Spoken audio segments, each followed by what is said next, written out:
여러분 안녕하세요. 오늘 밤 우리는 관계라는 거대한 바다에서 표류하지 않고 목적지까지 안전하게 도달하는 방법에 대해 이야기해 보려 합니다. 지금 이 시간 여러분은 아마도 하루의 고단함을 내려놓고 침대 머리맡에 누워 계시거나 혹은 창밖에 가로등 불빛을 보며 혼자만의 시간을 보내고 계시겠지요.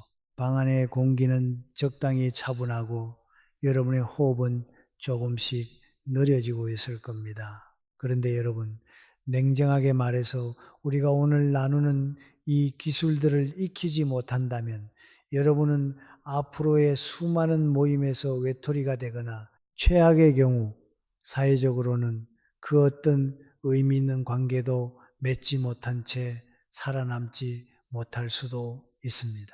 소름 끼치도록 차가운 말이지만 이게 바로 우리가 발을 딛고 서 있는 현실이니까요. 그러니 편안히 자리 잡기 전에 잠시 시간을 내어 좋아요와 구독을 눌러주세요. 물론 제가 여기서 하는 작업이 정말 마음에 드실 때만요. 그리고 지금 여러분이 어디에 계시는지, 그곳의 현재 시간은 몇 시인지 댓글로 남겨주세요. 지구 반대편의 새벽인지 아니면 나른한 오후의 끝자락인지 궁금하거든요. 자, 이제 불을 끄고 잔잔한 백색 소음을 위해 선풍기를 켜셔도 좋습니다.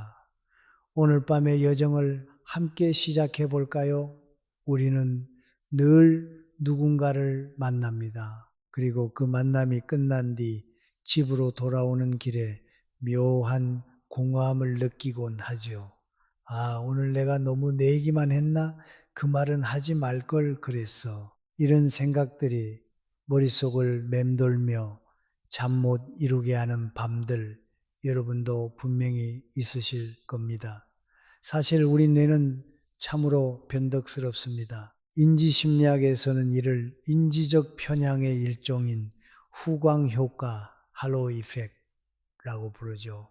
어떤 사람의 첫인상이 좋으면 그 사람이 나중에 젓가락질을 좀 서투르게 하거나 사소한 실수를 해도 인간미 넘치네라며 너그럽게 넘어가게 되지만 첫 마디부터 어긋나면 그가 기부를 했다는 소식을 들어도 다 보여주기식 아니야 라며 색안경을 끼고 보게 됩니다. 첫인상이 결정되는 시간은 단 3초라고들 하죠.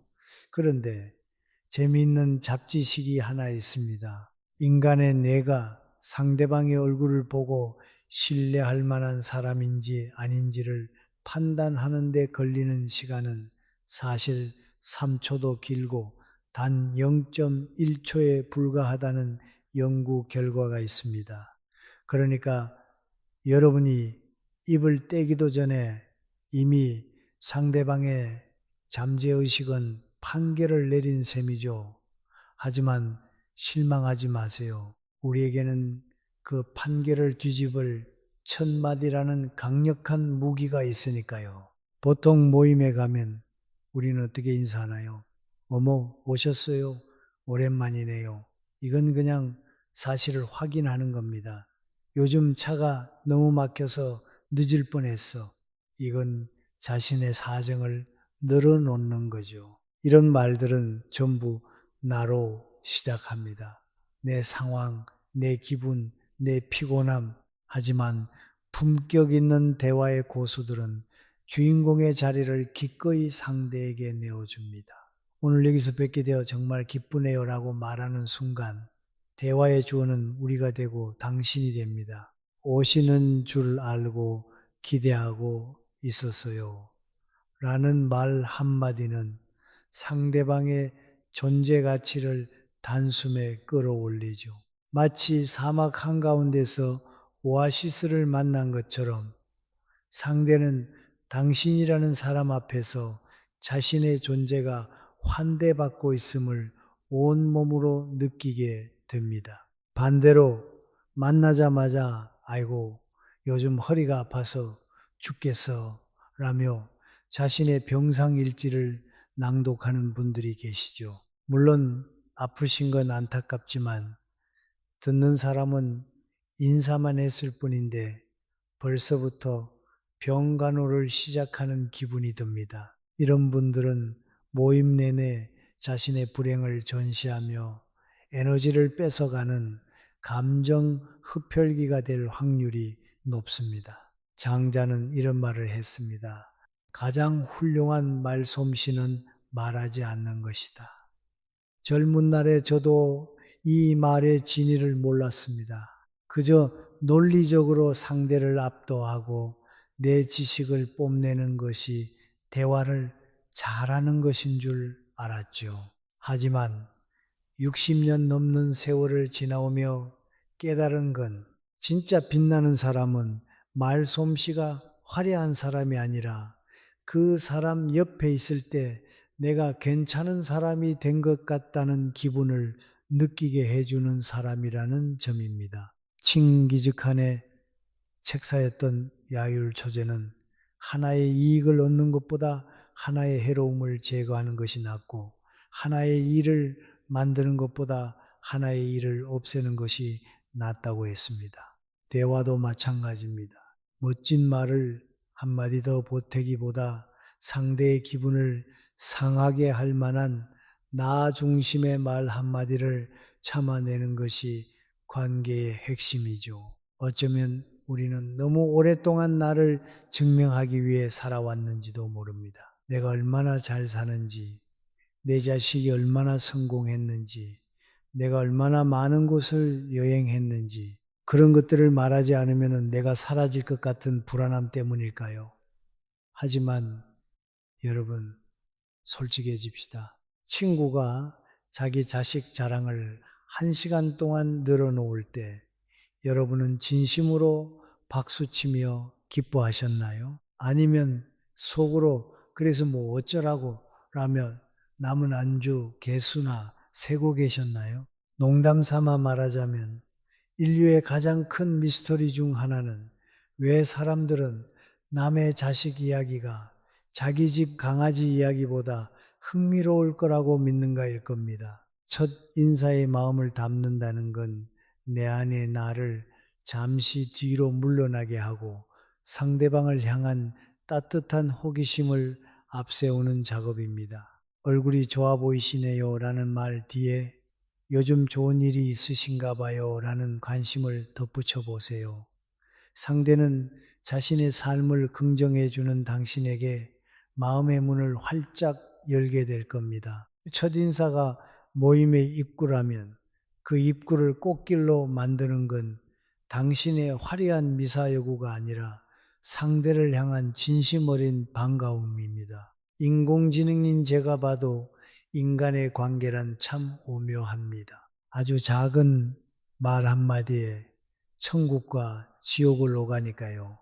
하지만 그만큼 매력적이기도 하죠. 오늘 밤 여러분이 내일 만날 누군가에게 건넬 첫 마디를 미리 골라보는 건 어떨까요? 오늘 당신을 만나서 참 좋습니다 라는 그 단순하고도 강력한 고백 말입니다. 첫 인사를 잘 마쳤다면 이제 본격적으로 대화의 숲으로 들어갈 차례입니다. 그런데 참 이상하죠. 좋은 분위기에서 시작해 놓고선 단 5분 만에 찬물을 끼얹는 분들이 꼭 계십니다. 본인은 전혀 모르세요. 오히려 자기가 대화를 주도하고 있고 모두에게 유익한 정보를 주고 있다고 굳게 믿으시죠. 이런 분들의 특징이 뭔지 아십니까? 바로 상대방의 말이 끝나기도 전에 그 문장 사이로 자신의 목소리를 비집고 넣는 침묵 공포증 환자들이라는 겁니다. 사실 우리 인간의 뇌는 말하기보다 듣기에 훨씬 더 최적화되어 있습니다. 여기서 기발한 잡지식 하나를 알려드릴게요. 보통 사람이 말하는 속도는 1분에 약 125단어 정도인데 우리 뇌가 정보를 처리하는 속도는 무려 1분에 400단어에서 500단어에 달합니다. 그러니까 누군가의 말을 들을 때 우리 뇌는 남는 에너지가 너무 많아서 딴 생각을 하거나 다음에 내가 무슨 말을 할지 미리 설계하는 오버클럭 상태가 되는 거죠. 사회학자 찰스 더번은 이를 대화적 나르시시즘, conversational narcissism이라는 아주 고상하고도 아픈 용어로 정의했습니다. 상대방의 이야기를 나에게로 끌어오려는 본능적인 욕구죠. 예를 들어 볼까요? 동창 모임에서 한 친구가 요즘 손주를 봐주느라 뼈마디가 쑤셔라고 하소연합니다. 이때 하수들은 기다렸다는 듯이 야, 그건 약과야. 우리 며느리는 애를 둘이나 맡기고 갔다니까? 라며 대화의 주도권을 뺏어옵니다. 졸지에 손주 보느라 힘들다던 친구는 관객이 되고 끼어든 사람이 무대의 주인공이 됩니다. 이런 상황을 지켜보고 있으면 마치 서로 자기 불행이 더 크다고 자랑하는 불행 올림픽을 보는 것 같아 씁쓸해지곤 하죠. 이럴 때 필요한 것이 바로 3초의 법칙입니다. 상대방의 말이 끝난 것 같을 때 속으로 딱 3번만 숫자를 세어보세요. 그 3초가 만들어내는 정적은 결코 어색한 공백이 아닙니다. 오히려 나는 당신의 말을 충분히 음미하고 있습니다라는 아주 우아한 신호가 되죠. 실제로 이 3초를 기다려주면 상대방은 아까 참아하지 못했던 진짜 속마음을 꺼내놓기 시작합니다. 사실 내가 힘든 건 몸보다도 딸애가 고맙다는 말 한마디 안 하는 게 서운해서 그래 같은 진실 말입니다. 3초를 기다리지 못하고 끼어들었다면 영원히 듣지 못했을 이야기죠. 노자는 도덕경에서 대변약률 다 벤로이라 했습니다. 정말 말을 잘하는 사람은 마치 어눌한 것처럼 보인다는 뜻이죠. 쉼없이 쏟아내는 유창한 말보다 적재적소에 배치된 침묵이 훨씬 더 강력한 설득력을 갖는다는 지혜입니다. 그런데 우리는 종종 착각합니다. 침묵하면 무시당할까봐 혹은 내가 아는 게 없어서 가만히 있는 것처럼 보일까봐 끊임없이 입을 움직이죠. 가끔은 자기가 무슨 말을 하고 있는지조차 모르면서 말의 파도를 만들어내기도 합니다. 마치 고장난 라디오처럼 그러니까를 연발하며 공기를 메우는 분들을 보면 가끔은 그 입에 보이지 않는 음소거 버튼이라도 달아드리고 싶은 충동이 들기도 합니다.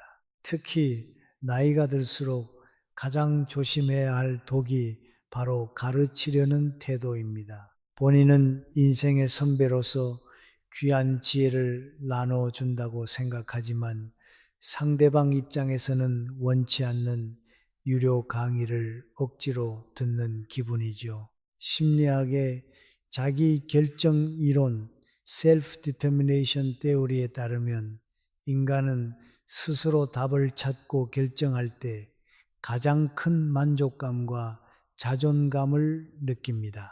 그런데 여러분이 정답을 떡하니 내놓으며 내가 해봐서 아는데 그건 그렇게 하면 안 되라고 말하는 순간 상대방은 배움의 기쁨이 아니라 패배감을 느낍니다. 내가 틀린 말 했어? 라고 당당하게 묻는 분들께 저는 이렇게 말씀드리고 싶습니다. 내 사실일지는 몰라도 무례한 말입니다. 대화는 옳고 그름을 가리는 대법원 판결장이 아니라 서로의 온기를 나누는 사랑방이어야 하니까요. 가끔은 이런 농담도 생각납니다. 신이 인간에게 입은 하나고 귀는 2개를 주신 이유는 말하는 것보다 2배 더 많이 들으라는 뜻이라고 하죠.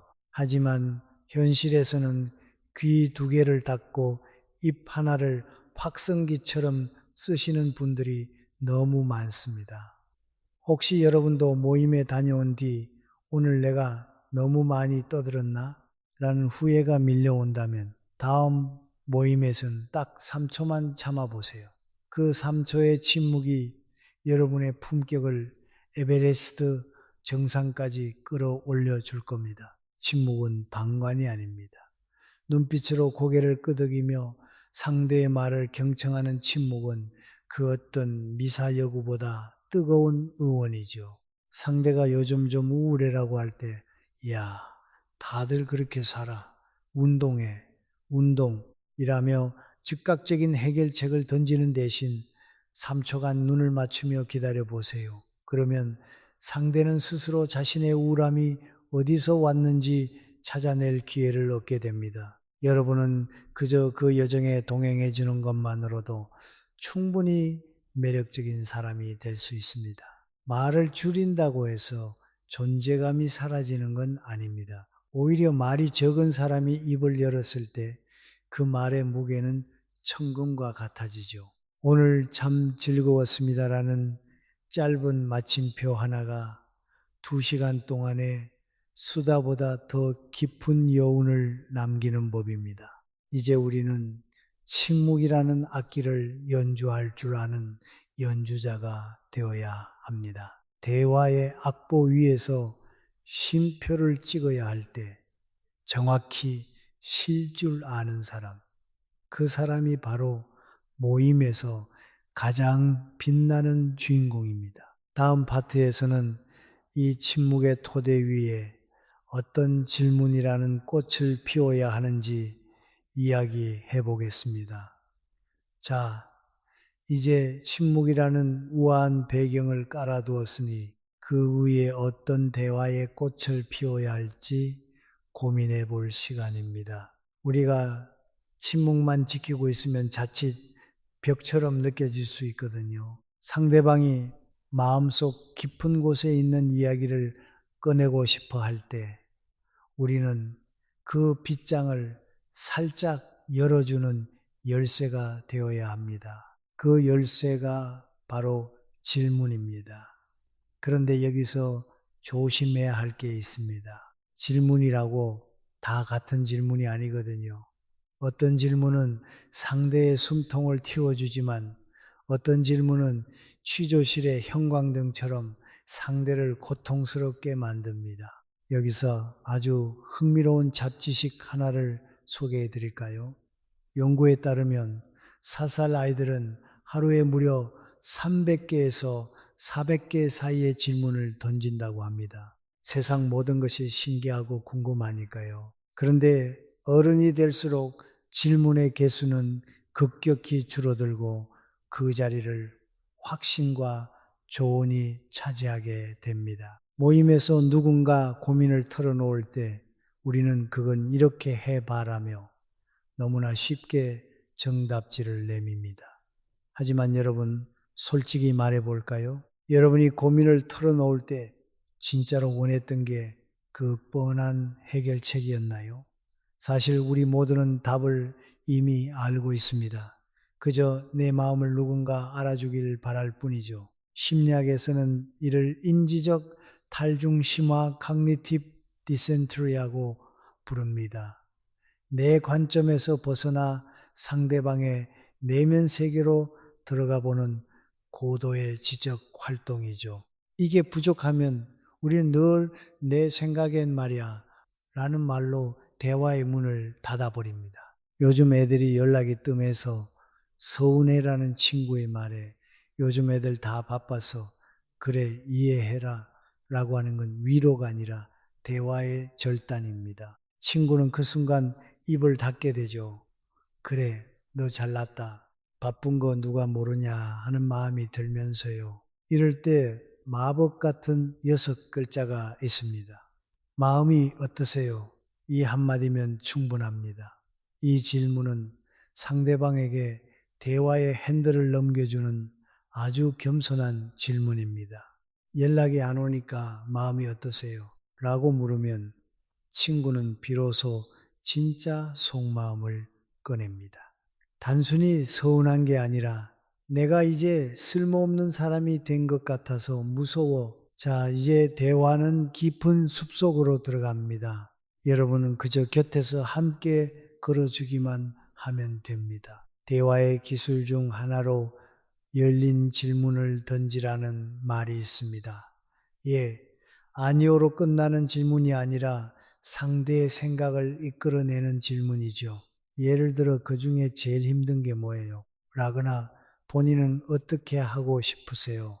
같은 질문들입니다. 이런 질문들은 조언보다 훨씬 강력합니다. 조언은 나는 알고 너는 모른다는 수직적인 위계를 만들지만 질문은 당신의 생각이 가장 중요하다는 수평적인 존중을 전달하거든요. 농담 하나 해드릴까요? 세상에서 가장 위험한 무기가 뭔지 아십니까? 바로 나 때는 말이야로 시작하는 라떼 권총입니다. 누군가 힘들다고 할 때 이 권총을 꺼내서 나 때는 더 힘들었어 입말하며 난사하는 순간 그 모임의 분위기는 시베리아 벌판보다 더 썰렁해집니다. 여러분, 만약 조언이 너무나 하고 싶어서 입이 근질근질하다면 차라리 지갑을 여세요. 조언보다는 맛있는 커피 한 잔이 관계를 회복하는데 훨씬 효과적입니다. 커피는 친구를 남기지만 조언은 적을 남기거든요. 또 다른 농담을 하자면 사실 우리 인간은 질문을 할 때 이미 답을 정해놓고 물어보는 답정너의 민족이기도 합니다. 이 옷 어때?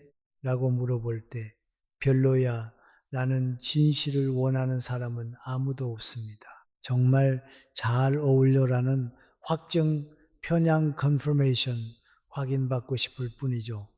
그런데 우리는 왜 자꾸만 타인의 인생에 끼어들어 그건 틀렸어 이렇게라고 훈수를 두는 걸까요? 아마도 상대를 도와주고 싶다는 선의에서 시작했겠지만 그 선의가 지나치면 무례함이 된다는 걸 기억해야 합니다. 소크라테스는 나는 아무것도 모른다는 사실을 안다며 질문을 통해 상대방이 스스로 진리에 도달하게 했습니다. 이를 삼파술이라고 하죠.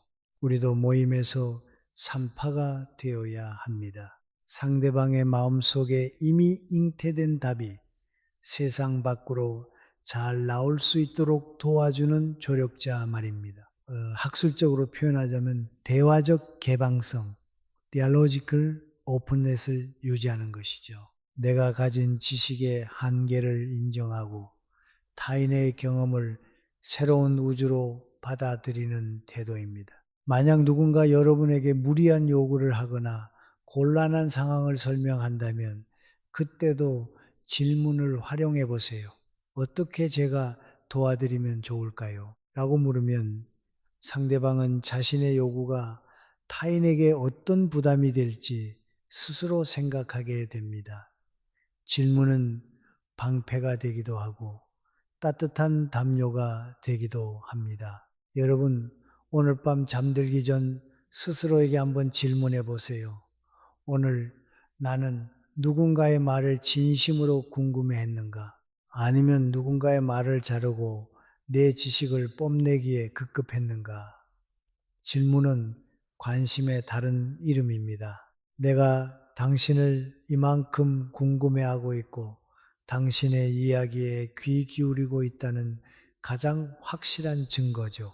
내 생각에는 이라는 말은 이제 주머니 깊숙이 넣어두시고 당신은 어떠세요? 라는 햇살 같은 질문을 꺼내보세요.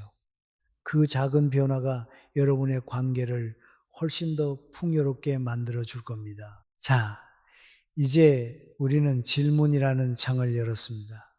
그런데 이 질문 끝에 따라오는 게 있죠.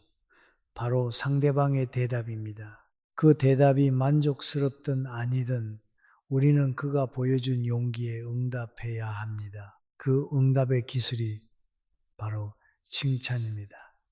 하지만 앞서 말씀드렸듯 칭찬도 잘못하면 독이 될 수 있습니다. 다음 파트에서는 상대의 영혼을 깨우는 진짜 칭찬의 비밀을 파헤쳐 보겠습니다. 질문을 던지고 상대의 진심 어린 대답을 들었다면 이제 그 대화의 열매를 수확할 차례입니다. 우리는 흔히 이 과정을 칭찬이라고 부르죠. 그런데 여러분, 칭찬이라는 게 참 무서운 칼날 같아서 잘못 휘두르면 상대방의 기분을 좋게 하기는커녕 오히려 갑옷을 입게 만듭니다. 우리는 나이가 들면서 칭찬의 방향을 완전히 바꿔야 합니다. 껍데기를 칭찬하는 게 아니라 그 알맹이인 속을 봐줘야 하거든요. 사실 우리 사회는 너무나 오랫동안 결과물에만 박수를 보내왔습니다. 아드님이 검사가 되셨다면서요. 대단하시네요. 이번에 집값이 많이 올랐다면서요.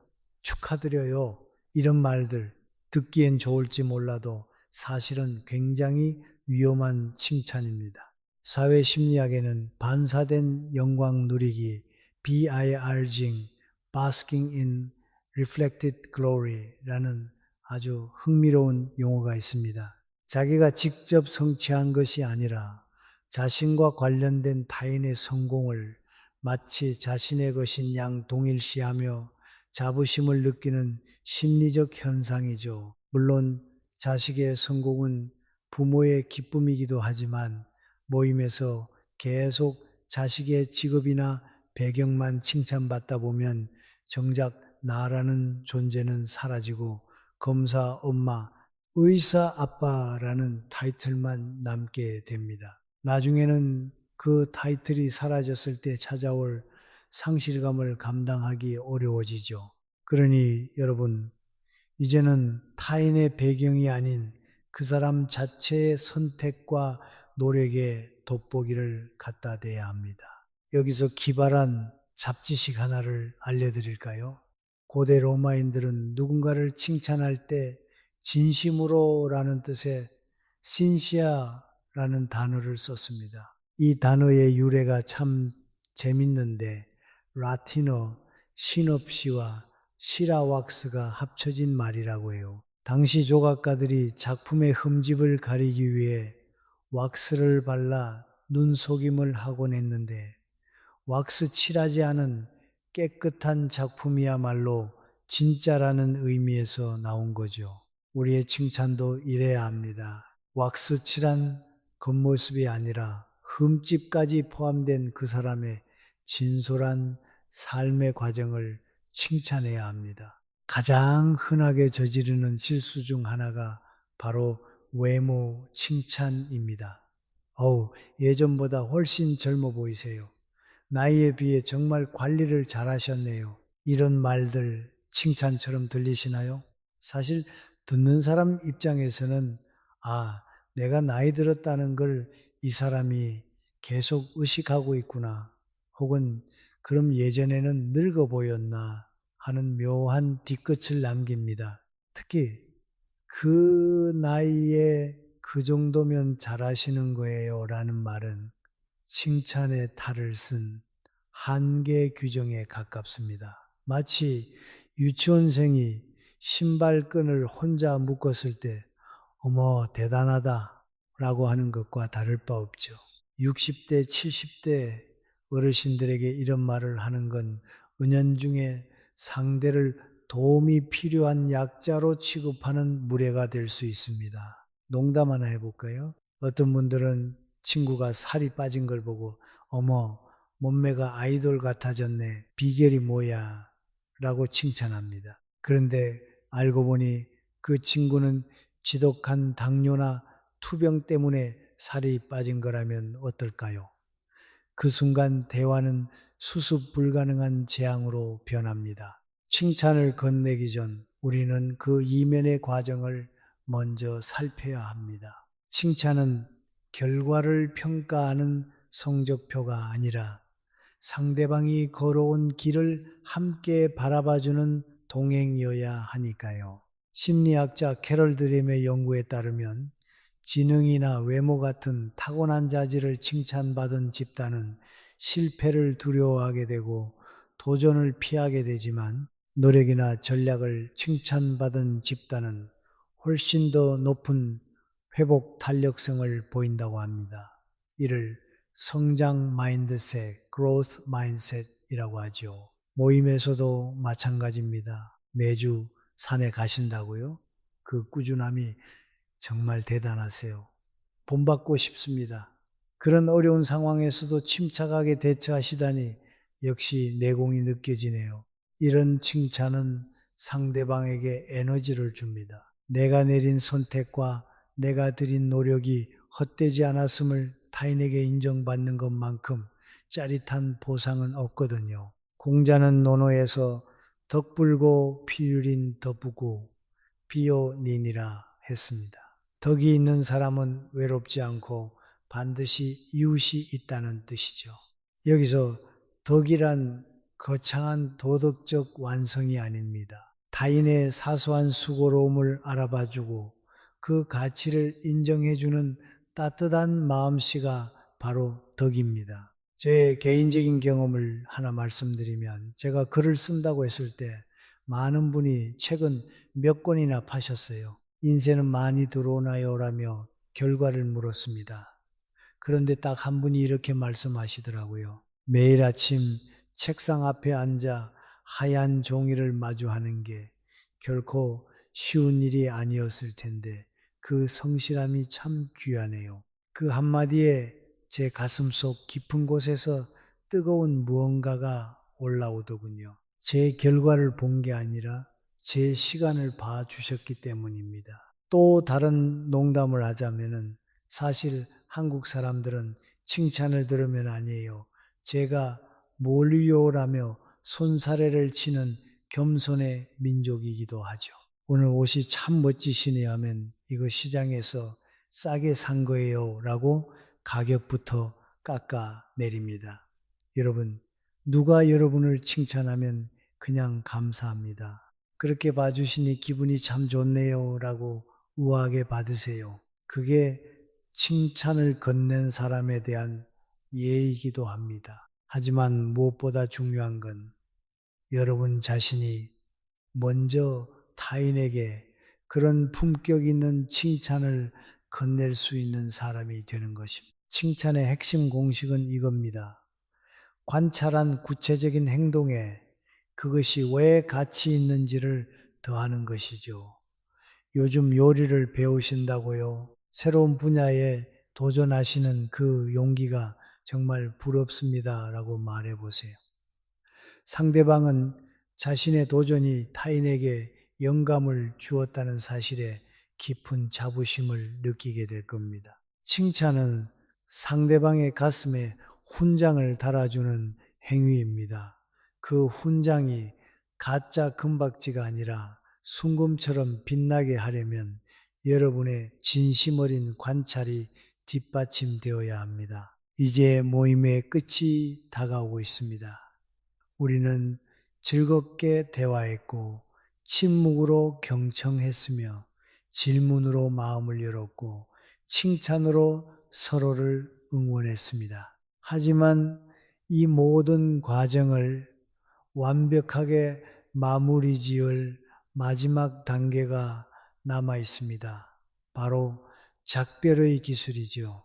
사실 오늘 이야기 중 가장 중요한 부분이 바로 이 다음 파트에 담겨 있습니다. 마지막 30초가 그날의 이 시간을 어떻게 천국으로 만드는지 혹은 지옥으로 만드는지 그 비밀을 들려드릴게요. 이제 드디어 우리 여정의 종착역에 다다랐습니다. 오늘 우리가 나눈 이야기 중 가장 중요하면서도 어쩌면 여러분의 관계를 단숨에 명품으로 만들어줄 결정적인 비밀을 공개할 차례입니다. 바로 헤어지는 순간의 미학입니다. 2시간 동안 아무리 훌륭한 대화를 나눴어도 헤어질 때 던진 무심한 말 한마디가 그날의 모든 노력을 물거품으로 만들 수 있다는 사실 알고 계셨나요? 반대로 중간에 조금 어색하거나 분위기가 가라앉았던 순간이 있었더라도 마지막 30초만 완벽하게 마무리하면 그날의 모임 전체가 상대방의 가슴 속에 눈부신 보석처럼 남게 됩니다. 심리학의 거장이자 노벨 경제학상을 받은 데니얼 카너먼은 이를 피크 앤드 법칙 페이크 앤드 룰이라고 정의했습니다.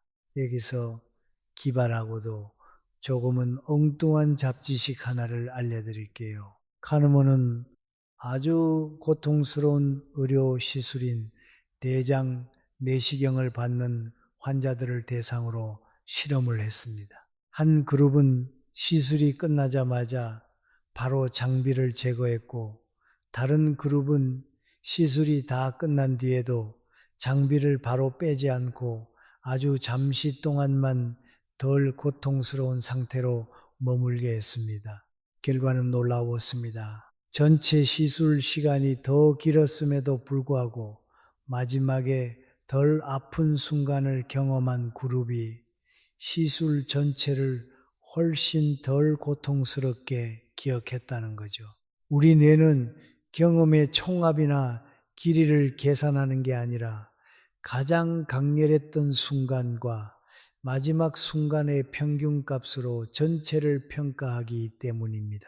학술적인 논쟁에서 자주 쓰이는 용어로 표현하자면 이는 지속시간, 무시현상 duration, neglect과 회상적 평가, 편향 retrospective evaluation bias 이 결합된 결과라고 볼 수 있습니다. 우리는 대화가 얼마나 길었는지는 금방 잊어버리지만 헤어질 때 내 손을 잡던 그 사람의 온기와 마지막으로 건넨 따뜻한 문장은 평생 기억합니다. 그런데 안타깝게도 많은 분이 이 마지막 30초를 너무 쉽게 흘려보냅니다. 아이고, 이제 너무 피곤하다. 빨리 가서 쉬어야지. 오늘 너무 길었네. 다음엔 좀 짧게 보자. 같은 말들을 농담처럼 던지시죠. 본인은 솔직하다고 생각하겠지만 듣는 사람 입장에서는 내가 이 사람을 너무 붙잡아 두고 괴롭혔나 하는 씁쓸한 자책감을 안고 돌아가게 됩니다. 마치 훌륭한 영화를 다 보고 엔딩 크레딧이 올라가는데 갑자기 화면에 오물 세례가 쏟아지는 것과 다를 바 없습니다. 농담 하나 해드릴까요? 모임이 끝나갈 때쯤 나는 평소에 말이 별로 없는 사람이야 라고 말하면서 정작 본인은 이 시간 내내 마이크를 독점했던 친구가 떠오르네요. 그런 친구가 헤어질 때 오늘 내 얘기 들어주느라 고생 많았어 라고 한마디만 해줬어도 참 좋았을 텐데 보통은 오늘 속이 다 시원하네. 역시 내 얘기 잘 들어주는 건 너뿐이야 라며 상대의 기빨린 얼굴은 안중에도 없이 사라지곤 하죠. 이런 분들은 다음 모임에 초대받지 못할 확률이 99.9%입니다. 나머지 0.1%는 그 친구가 밥값을 다 냈을 경우뿐이겠죠. 진정한 고수들은 헤어질 때 상대방을 주인공으로 세워줍니다. 오늘 이야기가 마음에 오래 남을 것 같아요. 라는 마법 같은 문장을 사용해 보세요. 이 말은 오늘 즐거웠어라는 평범한 인사와는 차원이 다릅니다. 당신이 한 이야기가 나에게 큰 영감을 주었고 나는 당신이라는 존재를 귀하게 여기고 있습니다. 라는 고백이 담겨 있거든요. 여기에 구체적인 디테일을 한 꼬집 더하면 효과는 배가 됩니다. 아까 말씀하신 그 책 이야기 집에 가서 꼭 찾아볼게요. 다음에 만나면 그 등산 코스 이야기 더 들려주세요. 같은 말들 말이죠. 에피쿠로스는 오래 사는 것이 중요한 게 아니라 어떻게 즐겁게 사느냐가 중요하다고 했습니다. 관계도 마찬가지입니다. 얼마나 자주 만나느냐보다 만날 때마다 어떤 여운을 남기느냐가 관계의 수명을 결정합니다. 마지막 인사에 다음이라는 씨앗을 심어두면 오늘의 만남은 끝이 아니라 새로운 설렘의 시작이 됩니다. 상대방은 집으로 돌아가는 버스 안에서 혹은 침대에 누워 잠을 청하기 전 당신이 남긴 그 따뜻한 문장을 곱씹으며 미소 지을 겁니다. 나를 다시 만나고 싶어하는 사람이 있구나 라는 안도감과 함께 말이죠. 두 번째 농담을 하자면 사실 한국인들의 작별 인사는 세계적으로도 유별나죠. 언제 밥 한번 먹자는 말은 실제 식사 제한이 아니라 안녕히 가세요의 고도화된 수사적 표현이라는 걸 우리 모두는 알고 있습니다. 하지만 품격 있는 사람은 이 식상한 표현조차도 다르겠습니다. 다음 주 수요일 오후의 시간 어떠세요? 아까 못다한 이야기마저 듣고 싶어서요 라고 구체적인 시간을 던지죠. 빈말과 진심의 차이는 바로 이 구체성에서 나옵니다. 작별의 기술은 그 자리에서 끝나지 않습니다. 진정한 고수는 다음날 아침 짧은 문자 메시지 하나로 활용점정을 찍습니다. 어제 덕분에 정말 행복한 시간이었습니다. 말씀하신 대로 건강 잘 챙기시고 조만간 또 뵙겠습니다. 이 짧은 문장 하나가 어제의 모임을 완벽한 인생의 한 장면으로 박제해 버립니다. 다만 여기서 주의할 점이 있습니다. 제발 단체 대화방에 출처불명의 꽃 그림이나 오늘도 행복한 하루 같은 번쩍이는 이모티콘은 보내지 마세요. 그건 품격 있는 인사가 아니라 디지털 공예에 가깝거든요. 1대1로 오직 그 사람만을 위한 진심 어린 한 문장을 보내는 정성이 필요합니다. 로마의 철학자 세네카는 인생은 연극과 같다. 연극이 얼마나 긴가가 중요한 게 아니라 얼마나 연기가 훌륭했는가가 중요하다고 말했습니다. 여러분의 모임도 하나의 연극입니다. 여러분이 주연 배우로서 마지막 커튼콜 때 어떤 자세로 관객인 상대방에게 인사하느냐에 따라 그 공연의 평점이 달라집니다. 화려한 무대 장치나 뛰어난 독백이 없어도 좋습니다. 그저 상대를 향한 깊은 존중과 당신 덕분에 내 오늘이 빛났다는 겸손한 태도만 있다면 여러분은 세상에서 가장 우아한 마침표를 찍을 수 있습니다. 우리는 나이가 들어갈수록 새로운 인연을 맺는 것에 인색해지기 쉽습니다. 하지만 지금 곁에 있는 사람들에게 이 5가지 대화법을 실천해 보세요. 첫 인사에 마음을 담고 3초의 침묵으로 경청하며 조언 대신 질문을 던지고 과정과 노력을 진심으로 칭찬하며 마지막에 우아한 여운을 남기는 것, 이 사소해 보이는 습관들이 모여 여러분의 삶을 향기로운 정원으로 만들어 줄 겁니다. 말은 단순히 소리의 파동이 아니라 내 영혼이 타인에게 건네는 가장 귀한 선물입니다. 오늘 밤 여러분의 마음속에 어떤 선물을 준비하고 계신가요?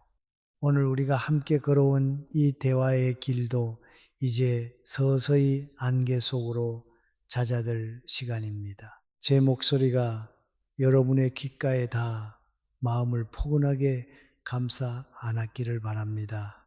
밤은 깊어가고 주위는 고요해졌지만 우리가 나눈 따뜻한 지혜들은 여러분의 머리맡에서 은은한 등불처럼 빛나고 있을 거예요. 이제 복잡했던 생각들은 저 멀리 흘려보내고 그저 여러분의 고요한 호흡에만 집중해 보세요. 마치 부드러운 파도가 모래사장을 적시고 물러가듯 오늘 하루의 고단함도 여러분의 몸 밖으로 천천히 빠져나갑니다. 내일 아침 눈을 떴을 때 여러분은 오늘보다 조금 더 품격 있고 조금 더 따뜻한 마음을 가진 사람이 되어 있을 겁니다. 여러분의 꿈길이 평온하고 아름답기를, 그리고 내일 여러분이 만날 모든 인연이 꽃처럼 피어나기를 진심으로 기원합니다. 이제 편안히 눈을 감으세요. 밤이 여러분을 안전하게 지켜줄 거예요. 부드러운 어둠 속에서 깊은 휴식을 취하시길 바랍니다.